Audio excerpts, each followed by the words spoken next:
Ginawa niya yung dito ko. Ginano niya ako eh. Tapos doon na niya nag-flash na niya. Parang hindi ko naramdaman.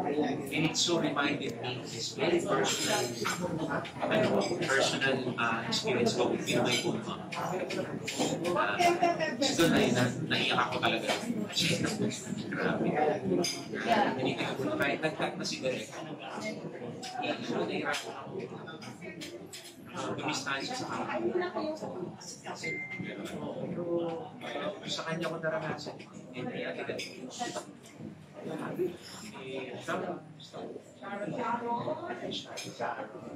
Siyempre, kasi nakatrabaho na natin ng superstar no? Siyempre, diba? Minsan, ang hirap na isipin ko ano yung next, di ba? Siguro mga ganito. Siguro the likes din ng sinanita ko.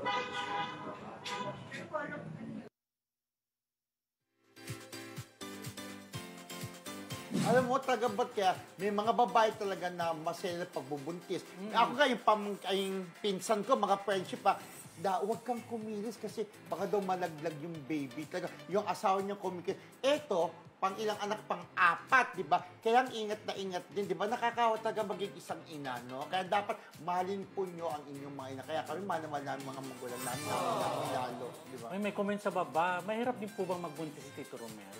Yun lang, buntis ako ngayon. Ayoko naman. Pero hindi masaya na. Ako naman nakaka-relate naman ako na ano. Kasi kung nanay ka, di ba? Oo, pero hindi naman naging, kahit na may edad-edaran na tayong nagbuntis, hindi naman maging maselan. Diba? Sa totoo lang. Kasi wala kang choice kundi magtrabaho dahil lalo na pag breadwinner ka. Kahit kailangan mo buntis magpahinga. Buntis ka na, nagtatrabaho ka pa di ba? Correct. Oo. Friendship, sinatanong nila, sino rin yung kasama ni Consehal Alfred yung kasama Sandigo? po, yan po yung congressman namin sa District 5 ng Quezon City. Kapatid niya. Kapatid po ni Alfred Vargas. Kaya lang taba-tabaan lang siya. Di ba?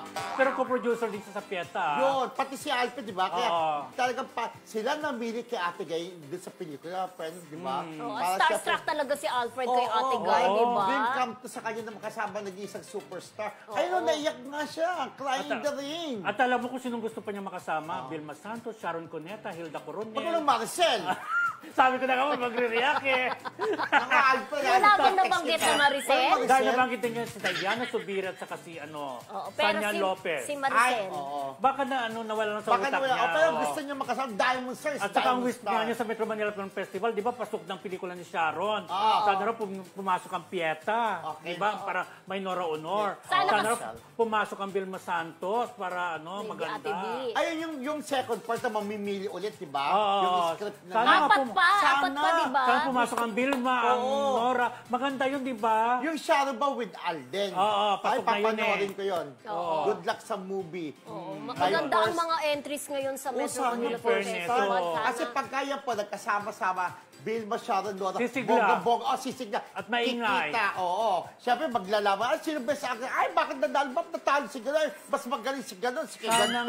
Kasi mga big star, maglalaban-laban. Sana makapasok, alam nyo na, Metro Manila Film Festival Committee, suggest ko na kunin nyo yung pelikula ni Ate B at ni Ate Guy. Pero ang Pieta, gandang pelikula, di ba? Para yung Pieta, sa katong ng Pieta pa, may Jacqueline Jose, may Gina Alahar. Di ba? Puro mga veteran actors at award-winning. Correct. Alam nyo na, kunin nyo na po yung pelikula ng Pieta. Yeah.